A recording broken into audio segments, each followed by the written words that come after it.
Hello everyone, welcome to Sukaushal. आज फिर हम आपके लिए लेके आए हैं पार्ट 2, जो हमने स्टार्ट सीरीज करी थी डीएसएसबी पीजीटी के जो प्रीवियस ईयर क्वेश्चंस हैं उनको डिस्कस करने की। पहले इसकी एक क्लास आ चुकी है, आपने नहीं देखी है तो लिंक आपको डिस्क्रिप्शन बॉक्स में मिल जाएगा। आज हम स्टार्ट करते हैं हमारी सेकेंड क्लास पार्ट 2, जिसके अंदर हम कुछ और जो भी क्वेश्चन रहते हैं उस पर्टिकुलर एग्जाम के, जो 2021 वाला हम कर रहे हैं। 2021 में जो डीएसएसबी पीजीटी का एग्ज़ाम हुआ था कॉमर्स का, मेल वाला, ठीक है, उस पेपर के हम जो क्वेश्चंस है उसको अलग अलग पार्ट्स में डिस्कस कर रहे हैं। तो इसकी पहले क्लास आ चुकी है, आज सेकंड क्लास है, तो इसमें फिर कुछ जो रिमेनिंग क्वेश्चंस हैं उनको डिस्कस करते हैं। उसके बाद सारे जो क्वेश्चन हैं उनको हम लगभग 4-5 क्लासेस में डिस्कस कर लेंगे। उसके बाद नेक्स्ट जो पेपर है उसको करेंगे। तो चलिए स्टार्ट करते हैं हमारी क्लास को। The importance of central bank function as a lender of last resort was stressed by Walter Bagot in which year? अब देखो यहाँ पे पूछा गया है कि जो सेंट्रल बैंक है उसका एक मेन फंक्शन हम मान के चलते हैं कि लेंडर ऑफ लास्ट रिजोर्ट है, यानी कि लेंडर मतलब उधार देने के लिए एक लास्ट रिजोर्ट है सेंट्रल बैंक। ये एक इम्पोर्टेंस है सेंट्रल बैंक की। तो ये जो पर्टिकुलर इंपॉर्टेंस है, ये जो फंक्शन है बैंक का, ये जो वोल्टर बैगोट है उन्होंने स्ट्रेस किया था, मतलब इस बात पे जोर दिया था कि जो सेंट्रल बैंक है वो एक लास्ट लेंडर ऑफ रिजोर्ट होता है। तो ये कौन से ईयर में उन्होंने पर्टिकुलर ये बात जो है, या इस ये जो बात रखी थी, ये इंपॉर्टेंस जो है सेंट्रल बैंक की बताई थी। तो ये सिंपल फैक्चुअल क्वेश्चन है, अगर आपको पता है तो सीधा सब इस पर्टिकुलर टाइम पीरियड में, मतलब इसमें कुछ समझाने वाला नहीं। तो ये जो टाइम था ये था 1873। इसके अंदर 1873 के अंदर जो वोल्टर बैगोट है इनकी एक बुक आई थी जिसका नाम था लोम्बार्ड स्ट्रीट। लोम्बार्ड स्ट्रीट नाम से एक बुक थी। इसके अंदर इन्होंने बहुत सारी ऐसे मतलब फाइनेंस से रिलेटेड, बैंकों से रिलेटेड बहुत सारी चीज़ें थी। उनके उसके अंदर इन्होंने इस बात पे जोर दिया था कि सेंट्रल बैंक जो है उसका एक मेन फंक्शन होता है कि वो as a lender of last resort work करता है। ये इंपॉर्टेंस दी थी, ठीक है। तो आपको याद रखना है, बुक का नाम भी याद रखना है, और ये जो किस ईयर में इन्होंने ये बुक इनकी पब्लिश हुई थी और उसी टाइम पे इन्होंने ये बात इस पर ज़्यादा जोर दिया था। ये था 1873, 1873 में, ठीक है। नेक्स्ट क्वेश्चन पे मूव करते हैं। The error on one side of ledger account are compensated by error of same amount on the other side on the same side, which error is being talk about. अब देखो यहाँ पे बात हो रही है कि error one sided ledger account में जो कंपनसेट की जाए एरर ऑफ सेम अमाउंट। जब मान लो कोई एक एरर हो जाती है हमारे अकाउंटिंग में, तो उस एरर को कंपनसेट करने के लिए एक दूसरी एरर, मतलब कोई दूसरी एरर के साथ, गलती के साथ हम उसको कंपनसेट करते हैं ताकि वो ठीक हो जाए। तो वो जब जो एरर है, मतलब जिसके थ्रू हम कंपनसेट करते हैं, तो उस एरर को किस नाम से जानते हैं? Compensatory error, compensating error, error of commission, error of principle. अब देखो कंपनसेशन से रिलेटेड एरर है तो कमीशन वो और प्रिंसिपल वाली तो होगी नहीं। बात आती है कि कंपनसेटरी होगी या कंपनसेटिंग। तो देखो कंपनसेटरी नहीं होती है ये एरर, कंपनसेटिंग होती है। क्यों? क्योंकि ये कंपनसेट करती है, यानी कि दूसरी एरर को खत्म करती है, तो वो कंपनसेटिंग एरर बोलेंगे हम इसको। तो option number B right answer हो जाएगा। नेक्स्ट है, who announce the foreign trade policy in India, की जो फॉरेन ट्रेड पॉलिसी है उसको कौन अनाउंस करता है? तो इसको अनाउंस करती है मिनिस्ट्री ऑफ कॉमर्स। जो मिनिस्ट्री ऑफ कॉमर्स है वो बनाती है फॉरेन ट्रेड पॉलिसी। बात करें इसकी इंप्लीमेंटेशन की, तो इसकी इंप्लीमेंटेशन की जो रिस्पॉन्सिबिलिटी है वो होती है डीजीएफटी की। डीजीएफटी की फुल फॉर्म होती है directorate general of foreign trade. ये इंप्लीमेंटेशन का काम करता है फॉरेन ट्रेड पॉलिसी का, और इसको अनाउंस कौन करता है? अनाउंस करते हैं मिनिस्ट्री ऑफ कॉमर्स, ठीक है। जो अपने जो मिनिस्ट्री ऑफ कॉमर्स के जो मिनिस्टर होते हैं ना, वो अनाउंस करते हैं फॉरेन ट्रेड पॉलिसी को। तो मेन रिस्पॉन्सिबिलिटी होती है मिनिस्ट्री ऑफ कॉमर्स की, और इंप्लीमेंटेशन की रिस्पॉन्सिबिलिटी होती है डीजीएफटी की। नेक्स्ट है, who stipulates the rate of interest in saving bank account. अब देखो जो अपना सेविंग बैंक अकाउंट होता है उसके अंदर किस रेट से इंटरेस्ट, मतलब जो इंटरेस्ट रेट है वो क्या होगी, ये कौन डिसाइड करेगा? Concern bank, RBI, government of India, या फिर इंडियन बैंक एसोसिएशन। अब देखो अगर हमारा किसी भी पर्टिकुलर बैंक में अकाउंट है तो वो पर्टिकुलर बैंक डिसाइड करेगा कि वो हमें अपने जो हमारा जो सेविंग बैंक अकाउंट का बैलेंस है उस पर क्या रेट ऑफ इंटरेस्ट देगा। तो ये जो कंसर्न बैंक है, जो पर्टिकुलर बैंक है जिसमें हमारा जो सेविंग बैंक अकाउंट है, वो डिसाइड करेगा, वो निर्धारित करेगा, वो स्टिपुलेट करेगा कि जो इंटरेस्ट की जो रेट है वो क्या होगी, ठीक है। तो ऑप्शन नंबर ए। नेक्स्ट है, in India currency notes are issued by. Currency note कौन इशू करता है? तो ये सिंपल सा आसान सा क्वेश्चन है, आरबीआई करता है, रिजर्व बैंक ऑफ इंडिया, हमारा जो सेंट्रल बैंक है वो इशू करता है करेंसी।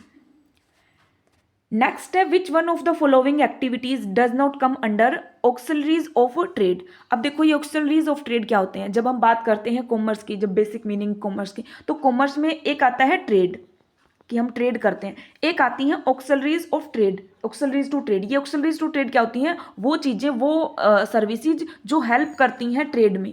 जैसे कि हम बात करते हैं वेयर हाउसिंग की, स्टोरेज, ट्रांसपोर्टेशन, बैंकिंग फैसिलिटीज़, ये सारी क्या है? ये ऑक्सलरीज टू ट्रेड है। यानी कि ट्रेड जो व्यापार है, उस व्यापार को जो फैसिलिटेट करे, उसमें हेल्प करे, वो आती हैं सारी ऑक्सलरीज टू ट्रेड। अब ये हमसे पूछा गया है कि इनमें से कौन सी एक्टिविटी ऑक्सलरीज टू ट्रेड नहीं है।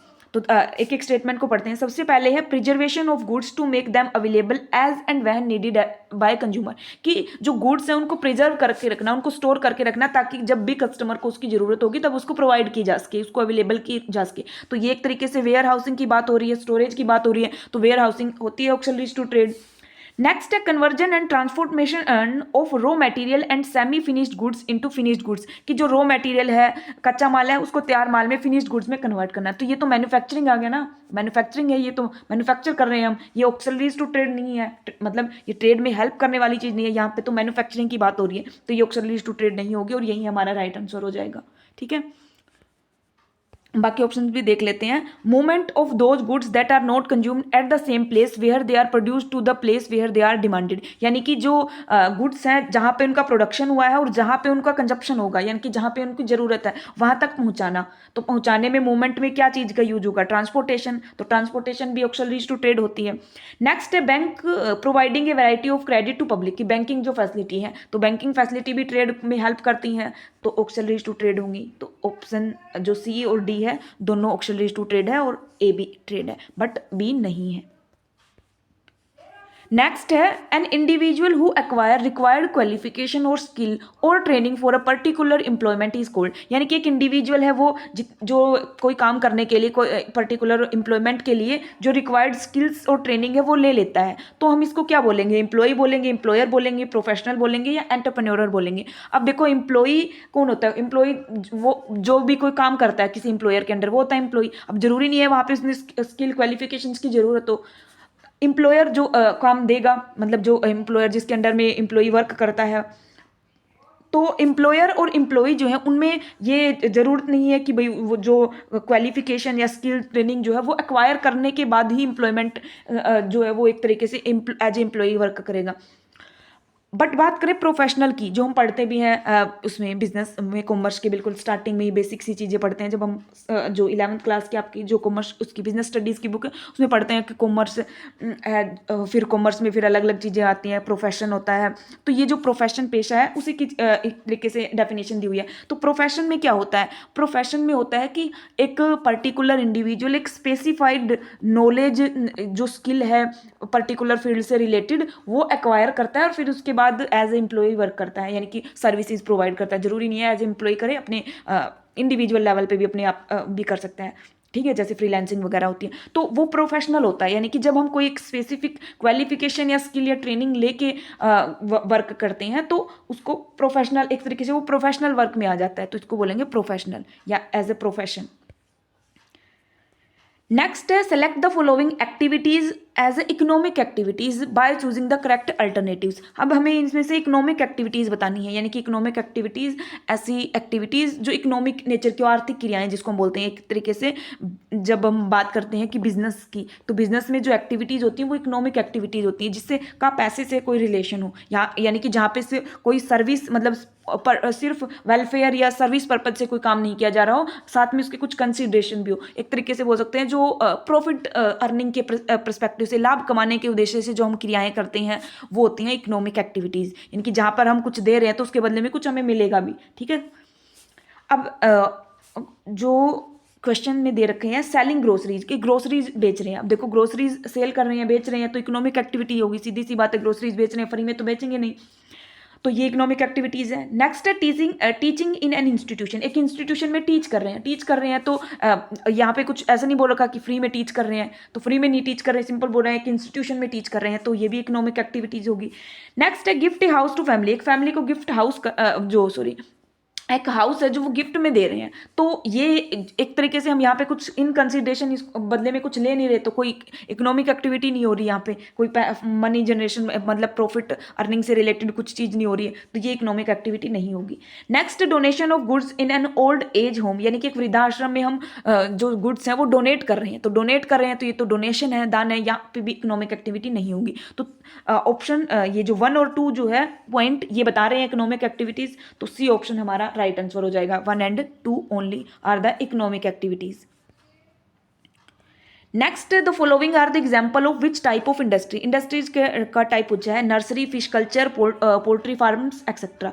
अब देखो हमसे पूछा गया है कि कौन सी इंडस्ट्री का टाइप है। अब बात करते हैं जब हम इंडस्ट्री के टाइप की कि इंडस्ट्रीज क्या होती है, तो बेसिकली जो इंडस्ट्री है उसको हम कैटेगरी वाइज बांटते हैं, यानी कि जब हम बात करते हैं बिजनेस एक्टिविटीज़ की, कि एक बिजनेस के अंदर जो एक्टिविटीज़ की जाती हैं उनको हम अलग अलग कैटेगरीज में बांटते हैं। जैसे बेसिकली एक सेक्टर बनाते हैं हम, एक होता है अपना सेक्टर होता है जैसे प्राइमरी सेक्टर, ठीक है, प्राइमरी में कुछ एक्टिविटीज़ आती हैं, फिर एक आता है सेकेंडरी सेक्टर, एक आता है सर्विस सेक्टर, तो ये 3 मेन सेक्टर होते हैं इकोनॉमी के अंदर। अब जो प्राइमरी सेक्टर है और जो सेकेंडरी सेक्टर है इनके अंदर हम कुछ कुछ एक्टिविटीज़ होती हैं, अलग अलग एक्टिविटी होती है। जैसे प्राइमरी मेनली एग्रीकल्चर से रिलेटेड होता है, तो उसके अंदर 2 तरह की एक्टिविटी होती है प्राइमरी में। प्राइमरी में एक तो होती है जेनेटिक जिनको हम जेनेटिक इंडस्ट्री में कंसीडर करते हैं, और एक होती है एक्सट्रैक्टिव ये एक्सट्रैक्टिव इंडस्ट्रीज। तो प्राइमरी के अंदर ये 2 होती है। अब इनका क्या मतलब है, जेनेटिक का मतलब है जैसे जो हम एक तरीके से एनिमल्स वगैरह का यूज करके, जैसे हम मिल्क का प्रोडक्शन कर रहे हैं, दूध का प्रोडक्शन कर रहे हैं, या जो पोल्ट्री फार्मिंग होता है वो फिशेज वगैरह, तो ये जब हम किसी एक तरीके से किसी जीव का, किसी एनिमल का, किसी जानवर का यूज करके जब हम प्रोडक्शन वगैरह करते हैं तो वो जेनेटिक में आता है। लेकिन जब हम बात करते हैं प्लांट से, जैसे नॉर्मल जो हम एग्रीकल्चर करते हैं, खेती करते हैं, तो वहाँ से जो हम प्रोडक्ट बनाते हैं, जिस भी चीज़ का प्रोडक्शन करते हैं, तो वो आता है एक्सट्रैक्टिव में इंडस्ट्री में। तो प्राइमरी को हम 2 कैटेगरी में बांटते हैं, जेनेटिक और एक्सट्रैक्टिव। उसके बाद आता है अपना सेकेंडरी सेक्टर, जिसको हम इंडस्ट्री सेक्टर भी बोलते हैं, इंडस्ट्रियल सेक्टर भी बोलते हैं। अब इसके अंदर आती हैं मेनली 2 चीज़ें, एक आती है इसके अंदर मैन्युफैक्चरिंग, और एक आता है इसके अंदर कंस्ट्रक्शन। ठीक है, एक कंस्ट्रक्शन आता है, एक मैन्युफैक्चरिंग। मैन्युफैक्चरिंग का मतलब जहाँ पे हम कुछ मैन्युफैक्चर करें, कोई सामान बना रहे हैं, रॉ मटेरियल को हम फिनिश्ड गुड्स में कन्वर्ट करें, कच्चे माल से तैयार माल में, वो आता है मैन्युफैक्चरिंग में। कंस्ट्रक्शन में क्या आ जाता है, कंस्ट्रक्शन में आ जाता है बड़े बड़े कंस्ट्रक्शंस करना, जैसे कोई बिल्डिंग बनाना, कोई पुल वगैरह बनाना, सड़कें बनाना, ये सारे कंस्ट्रक्शन में आ जाते हैं। तो इस तरीके से मेन 4 कैटेगरीज होती हैं, टाइप्स होते हैं इंडस्ट्री के। उसके अलावा भी होते हैं, जैसे मतलब मैन्युफैक्चरिंग है ना, मैन्युफैक्चरिंग में फिर अलग अलग पार्ट आ जाते हैं। मैन्युफैक्चरिंग में जैसे एनालिटिकल इंडस्ट्री होती है, एक सिंथेटिकल इंडस्ट्री होती है, एक प्रोसेसिंग इंडस्ट्री होती है। तो ये इस तरीके से पूरा कंसेप्ट है। अब मैंने क्वेश्चन के हिसाब से मोटा मोटा आपको बता दिया। तो अब देखो हमसे पूछा गया है कि जो नर्सरी है, फिश कल्चर है, पोल्ट्री फार्म्स है, ये किस टाइप की इंडस्ट्री है। ये एक्सट्रैक्टिव तो नहीं है। क्यों नहीं है? क्योंकि एक्सट्रैक्टिव में वे आती है जहाँ पर हम एग्रीकल्चर से रिलेटेड होती है, जो बेसिकली जहाँ पे हम कोई जो प्लांट्स के थ्रू जब हम किसी चीज़ का प्रोडक्शन वगैरह करते हैं, जैसे गेहूँ का प्रोडक्शन कर रहे हैं, तो वहाँ से जो प्रोडक्ट निकला है वो एक्सट्रैक्टिव इंडस्ट्री में होगा। ये होगी जेनेटिक जहाँ पर हम कोई जीव जंतुओं का यूज करके कुछ प्रोडक्शन कर रहे हैं। तो नर्सरी है, फिश कल्चर है, पोल्ट्री फार्मिंग है, इनमें यही होता है। तो ये होगी जेनेटिक इंडस्ट्री। कंस्ट्रक्शन वाली भी नहीं होगी क्योंकि कहाँ पे कोई बिल्डिंग वगैरह नहीं बना रहे। मैन्युफैक्चरिंग में फिर अलग अलग आ जाती है, जब हम कच्चे माल से तैयार माल में कोई मैन्युफैक्चर करते हैं, ठीक है, यानी कि जो एक्सट्रैक्टिव वाली जो चीज़ें हैं इनका यूज करके हम फर्दर फिर आगे फाइनल प्रोडक्ट बनाते हैं, तो वो आती है मैन्युफैक्चरिंग के अंदर। फिर मैन्युफैक्चरिंग की 3 कैटेगरी बताई मैंने, एनालिटिकल, सिंथेटिकल और प्रोसेसिंग वाली। तो ऑप्शन नंबर बी हमारा राइट आंसर हो जाएगा, ठीक है। नेक्स्ट है the person who conceive the business idea, bring the organisation into existence and carry on the business activity and top of it bear risk is called. अब देखो यहाँ पे हमें बताया गया है वो बंदा जो बिजनेस आइडिया लेके आता है, ठीक है, ऑर्गेनाइजेशन को एग्जिस्टेंस में लेके आता है ऑर्गेनाइजेशन, और अब जो बिजनेस एक्टिविटी है उनको कैरी करता है, और जो भी रिस्क वगैरह है वो सारे बियर करता है, वही बियर करता है रिस्क बिजनेस के। तो इसको हम क्या बोलेंगे, प्रोफेशनल, एंटरप्रेन्योर, एम्प्लॉयर या फिर मैनेजर। तो सीधी सी बात है, जो बिजनेस का आइडिया लेके आया है, बिजनेस खड़ा कर रहा है, बिजनेस को चला रहा है, सारे रिस्क बियर कर रहा है, तो वो तो होता है एंटरप्रेन्योर, ठीक है। बिजनेसमैन एंटरप्रेन्योर बोलते हैं हम इसको, जो रिस्क बियर करता है, कोई नया आइडिया लेके आता है, वो एंटरप्रेन्योर होता है। नेक्स्ट है which of the following is not the feature of sole tradership. अब यहाँ पे पूछा गया है सोल ट्रेडरशिप। सोल ट्रेडरशिप क्या होती है? जब एक अकेला व्यक्ति व्यापार करता है, बिजनेस करता है, तो उसको बोलते हैं सोल ट्रेडरशिप। अब हमसे पूछा है इसमें से किसकी कौन सी इसकी फीचर नहीं है। वन मैन ओनरशिप, तो सोल है, सोल ट्रेडरशिप है तो एक मैन ही मालिक होगा, तो ये तो सही फीचर है। नेक्स्ट है no separate entity of business with its owner, कि जो बिजनेस है और जो उसका मालिक है इनके बीच में अलग अलग एंटिटी नहीं होती, यानी कि अलग नहीं होते, सेम ही होते हैं। इनकी जो एंटिटी है मतलब एक तरीके से इनकी जो पहचान है वो सेम ही होती है। ये बिजनेस ओनर अलग अलग नहीं होते, जैसे हम पढ़ते हैं ना कंपनी में कि कंपनी जो है वो एक अलग एंटिटी है, पृथक हिंदी में बोलते हैं ना पृथक वैधानिक अस्तित्व है। लेकिन अकेला जो एक बंदा अपना बिजनेस चला रहा है, सोल ट्रेडरशिप है, तो वहां पर ये दोनों सेम ही होते हैं, इनको अलग अलग ट्रीट नहीं करते हम। नेक्स्ट है no personal property can be claimed to pay out the debt of the firm, कि ये फर्म है, ये जो इनकी कंपनी होगी इस बंदे की, इसके जो डेट है, इसकी जो दायित्व है, लाइबिलिटीज हैं, उनको पे करने के लिए, उनका भुगतान करने के लिए जो ये ओनर है, जो ये मालिक है, इसकी पर्सनल प्रॉपर्टी पे क्लेम नहीं किया जा सकता। तो क्या ऐसा होता है? जब हमने बात की कि यहाँ पर इस फीचर में कि जो ओनर है और जो इसका बिजनेस है वो दोनों की एंटिटी अलग अलग नहीं होती, तो इस बिजनेस की जो रिस्पॉन्सिबिलिटी दायित्व है वो इस ओनर की मालिक की होंगी, तो इसकी जो पर्सनल प्रॉपर्टीज है उनका भी यूज किया जा सकता है बिजनेस के जो लाइबिलिटीज हैं, दायित्व है, उनका भुगतान करने के लिए। तो ये जो फीचर है ये सोल ट्रेडरशिप की नहीं है। Next, all profit of the business are enjoyed by the owner. अब देखो मालिक एक है तो प्रॉफिट तो सारे वही इंजॉय करेगा, ये भी सही फीचर है। ऑप्शन नंबर सी हमारा राइट आंसर हो जाएगा। नेक्स्ट है as per the company act 2013 to form a partnership firm there should be at least 2% and maximum. अब देखो हमसे पूछा है कि पार्टनरशिप फर्म में मैक्सिमम कितने पार्टनर्स हो सकते हैं, 40, 100, 50 या फिर अनलिमिटेड। तो ये हो सकते हैं 50। अब 50 क्यों? क्योंकि आपने कई जगह पे 20 पढ़ा होगा। तो जो पार्टनरशिप एक्ट है, जब हम बात करते हैं पार्टनरशिप एक्ट की, तो उसने बताया हुआ है कि मैक्सिमम 20 पार्टनर्स हो सकते हैं। बट बात करें हम कंपनी एक्ट 2013 की, तो इसने जो लिमिट दे रखी है वो दे रखी है 50। ठीक है, ये आप याद रखना। Next, the voluntary association of persons who are not financially stable come together to overcome the disability arising due to inadequate financial resources are called. यानी कि एक वॉलंटरी एसोसिएशन बना है पर्सन्स का, ठीक है, एसोसिएशन बना है पर्सन्स का, किस लिए? जो कि फाइनेंशियली स्टेबल नहीं है, यानी कि उनकी जो फाइनेंशियल स्टेबिलिटी है वो नहीं है, फाइनेंशियली इतनी स्टेबल नहीं है। तो उस फाइनेंशियली स्टेबल होने के लिए, उस डिसेबिलिटी को ओवरकम करने के लिए, उसको दूर करने के लिए उन्होंने जो है वो एक एसोसिएशन बनाया है। तो इसको हम किस नाम से जानेंगे? Cooperative society, corporate partnership, joint Hindu family. तो देखो आपने सुना भी होगा, जब मेनली फार्मर्स में होते हैं कॉर्पोरेट सोसाइटीज, वैसे और भी लोग बना सकते हैं कि जो लोग जिनकी फाइनेंशियली इतने स्टेबल नहीं है, तो वो क्या करते हैं, वो एक ग्रुप बना लेते हैं पर्सनस का। अब वो वहाँ ग्रुप में फिर वो मतलब एक तरीके से जितना भी उनका वॉलंटरी उनके हो सकता है, जिसकी भी जितनी कैपेसिटी है उसके हिसाब से उसमें अब एक पैसे का जो फंड है वो क्रिएट कर लेते हैं। और फिर मान लो किसी एक पर्सन को रिक्वायरमेंट है तो फिर वो वहाँ से अपनी ज़रूरत जो है पूरी कर लेता है। तो एक तरीके से वो अपनी जो फाइनेंशियल इनस्टेबिलिटी है या डिसेबिलिटी है उसको दूर करने के लिए एक वॉलंटरी एसोसिएशन बनाते हैं, तो उसको हम बोलते हैं कोऑपरेटिव सोसाइटीज। नेक्स्ट है securities and exchange board of India has laid down which of the following.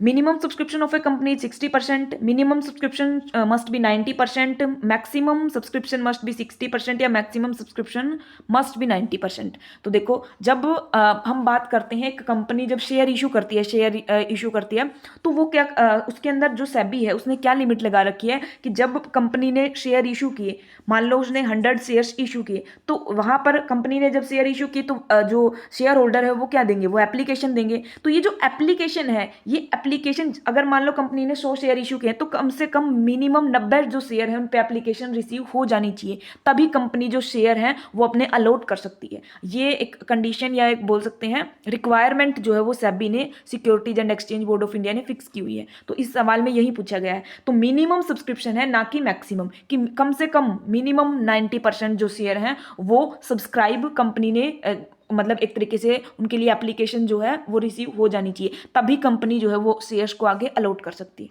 ठीक है,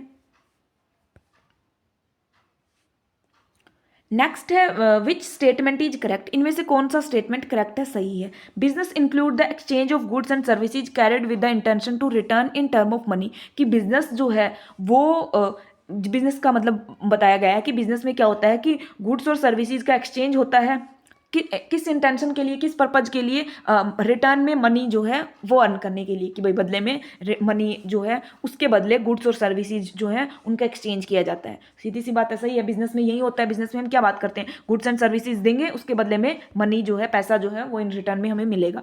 नेक्स्ट है business include the exchange of goods and services carried with intention of charity, कि चैरिटी के purpose से, charity यानी कि दान के पर्पज से हम गुड्स और सर्विसेज देते हैं। तो ऐसा तो नहीं होता बिजनेस में, बिजनेस का पर्पज ही प्रॉफिट अर्निंग है। नेक्स्ट है business include the exchange of goods and services with intention to return in money as well as charity, नहीं, सिर्फ इंटेंशन बिजनेस के अंदर रिटर्न ऑफ मनी का ही होता है। Business include the exchange of goods and service carried with the intention of domestic fulfilment, कि घर की जरूरतों को पूरा करने के लिए, नहीं, घर की जरूरतों को पूरा करने के लिए अगर हम कोई इकोनॉमिक एक्टिविटी हो रही है तो उसको हम बिजनेस कंसिडर नहीं कर सकते। बिजनेस का पर्पज ही है जो एक तरीके से गुड्स एंड सर्विसेज जो है उनका एक्सचेंज करना बहुत सारे लोगों के साथ in return of money. Which of the following statement is false, इनमें से कौन सा स्टेटमेंट गलत है। Working capital is an excess of current asset over current liability, working capital क्या होती है, वर्किंग कैपिटल होती है करंट एसेट कितनी है माइनस करंट लाइबिलिटी। तो ये वर्किंग कैपिटल क्या बता रही है कि हमारी करंट एसेट करंट लाइबिलिटी के कंपैरिजन में कितनी ज्यादा है। तो फर्स्ट स्टेटमेंट बिल्कुल सही है।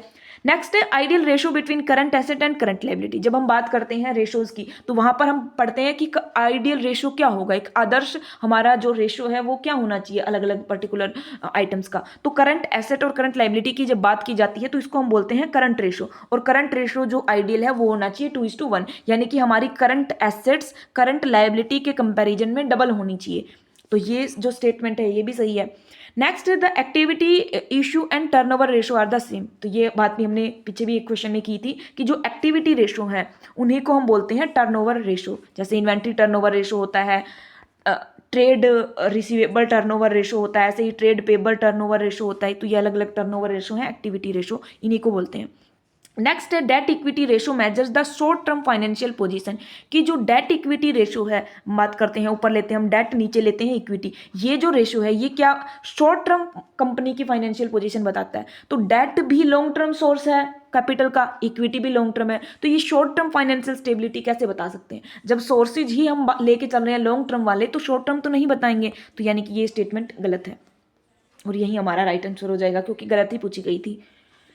नेक्स्ट है what does the term commerce mean, commerce का क्या मतलब है। It is concern with exchange of goods and services in return of money. तो कॉमर्स वही बिजनेस कॉमर्स सेम ही चीज है कि कंसर्न एक्सचेंज करना गुड्स एंड सर्विसेज का पैसे के बदले में, मेयरली कंसर्न विद डिस्ट्रीब्यूशन सिर्फ बांटना गुड्स एंड सर्विसेज को, या it is restricted to goods only in return of money, की सिर्फ गुड्स तक ही मतलब रिस्ट्रिक्टेड होती है, या नन ऑफ द अबव। तो फर्स्ट स्टेटमेंट हमारा सही हो जाएगा कि कॉमर्स क्या होती है जहां पर गुड्स एंड सर्विसेज का एक्सचेंज किया जाता है इन return of money. Which is not the part of commerce education, इनमें से कौन सा कॉमर्स एजुकेशन कौन सा कॉमर्स एजुकेशन का पार्ट नहीं है। Applying economic principle is in business, कि हम हमारे जो इकोनॉमिक प्रिंसिपल्स हैं उनको बिजनेस में अप्लाई कर रहे हैं, तो कॉमर्स से रिलेटेड है ये। Study about the current and future market situation, कि करंट में क्या मार्केट में सिचुएशन और फ्यूचर में क्या होगी, तो इनके बारे में पढ़ना, ये भी कॉमर्स एजुकेशन से रिलेटेड है, कॉमर्स से रिलेटेड एजुकेशन ही ले रहे हैं। लर्न अबाउट पॉलिटिकल स्किल, अब देखो पॉलिटिक्स का कॉमर्स के साथ कोई रिलेशन नहीं है, पॉलिटिकल स्किल हम सीख रहे हैं कॉमर्स, तो ये कॉमर्स एजुकेशन नहीं होगी। नेक्स्ट है develop skills to face business situation, business से रिलेटेड सिचुएशन को फेस करने के लिए स्किल डेवलप कर रहे हैं, तो ये भी कॉमर्स एजुकेशन का पार्ट है। ऑप्शन नंबर सी हमारा राइट आंसर हो जाएगा। नेक्स्ट है commerce education deal with the study of, commerce education में किसकी स्टडी करते हैं, ट्रेड की, हिस्ट्री की, साइंस की, डोमेस्टिक साइंस की। तो बिल्कुल आसान क्वेश्चन है, कॉमर्स में हम ट्रेड के बारे में पढ़ेंगे, ना कि हिस्ट्री, साइंस, डोमेस्टिक साइंस के बारे में।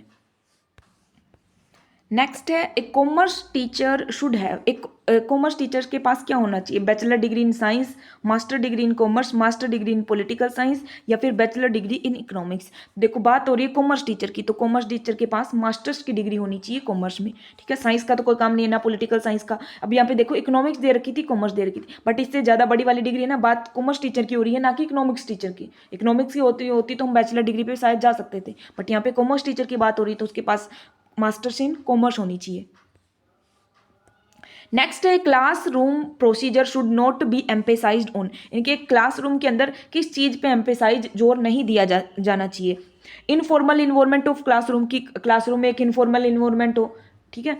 Clear AIIMS and objective of lesson की जो लेसन है, जो भी पढ़ाया जाएगा क्लास में, उसके जो एम ऑब्जेक्टिव है वो क्लियर हो, पहले से बताए गए हो। Properly selected organized institutional material, कि पहले से ही क्या पढ़ाना है वो मटेरियल जो है वो सेलेक्ट कर लिया गया है और उसको अच्छे से ऑर्गेनाइज किया गया है। नेक्स्ट है स्किल ऑफ क्वेश्चनिंग, क्वेश्चनिंग की स्किल। तो देखो जोर देने के मतलब अच्छी चीज़ों पे जोर देंगे। तो एक लेसन पढ़ाने के क्या एम ऑब्जेक्टिव है, ये भी अच्छी बात है, ये इसके ऊपर जोर देंगे। अच्छे से मटेरियल जो है उसको तैयार रखेंगे और जो क्वेश्चनिंग की स्किल है उसके ऊपर भी जोर देंगे कि ज़्यादा से ज़्यादा बच्चे क्वेश्चन पूछे, ताकि जो एक तरीके से कंसेप्ट है वो अच्छे से क्लियर हो जाए। तो ये तीनों ही पॉजिटिव चीज़ें, इन पे के ऊपर जोर दिया जाएगा, इनफॉर्मल इन्वायरमेंट के ऊपर जोर नहीं दिया जाएगा। तो ऑप्शन नंबर ए हमारा राइट आंसर हो जाएगा।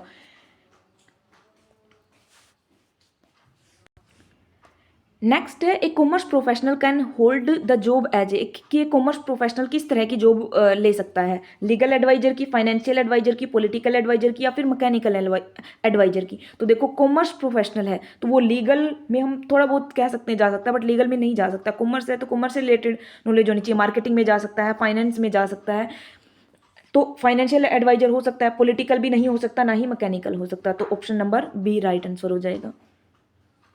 नेक्स्ट है in display whose photos study material are not displayed in commerce lab. अब एक कॉमर्स लैब है, उसके अंदर किस तरह की फोटोज और स्टडी मटेरियल का डिस्प्ले नहीं किया जा सकता। Business icon and their ideas. अब देखो कॉमर्स लैब है तो बिजनेस आइकन्स और उनके आइडियाज तो बताए जाएंगे, तभी तो बच्चे सीखेंगे कि भाई किस तरीके कौन कौन मेन बिजनेस आइकन है, उनके क्या आइडियाज थे। फिल्म सेलिब्रिटीज का कोई काम नहीं होगा कॉमर्स लैब के अंदर। गवर्नमेंट पब्लिकेशन भी यूजफुल हो सकते हैं, गवर्नमेंट में बहुत सारी इन्फॉर्मेशन होती है जो बिजनेस के परस्पेक्टिव से इंपॉर्टेंट, तो वो हम कॉमर्स लैब में लगा सकते हैं। ट्रेड पीरियोडिकल्स भी कॉमर्स से रिलेटेड ही कंटेंट है, तो इनको भी एक तरीके से डिस्प्ले कर सकते हैं, गवर्नमेंट पब्लिकेशन को भी कर सकते हैं, फिल्म सेलिब्रिटीज़ को नहीं करेंगे। तो यही हमारा राइट आंसर हो जाएगा।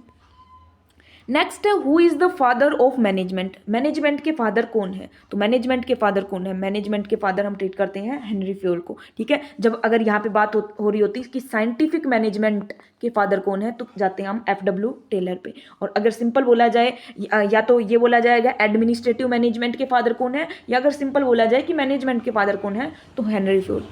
ठीक है, तो फ्रेंड्स ये थी हमारी आज की क्लास। आई होप कि आपको क्वेश्चंस समझ आए होंगे। अगर किसी भी सवाल के अंदर, क्वेश्चन के अंदर आपको डाउट है तो आप कमेंट बॉक्स में पूछ सकते हो। और बाकी की ऐसी ही वीडियोस देखने के लिए हमारे चैनल को सब्सक्राइब जरूर करें और अपने फ्रेंड्स के साथ भी इसको जरूर शेयर करें।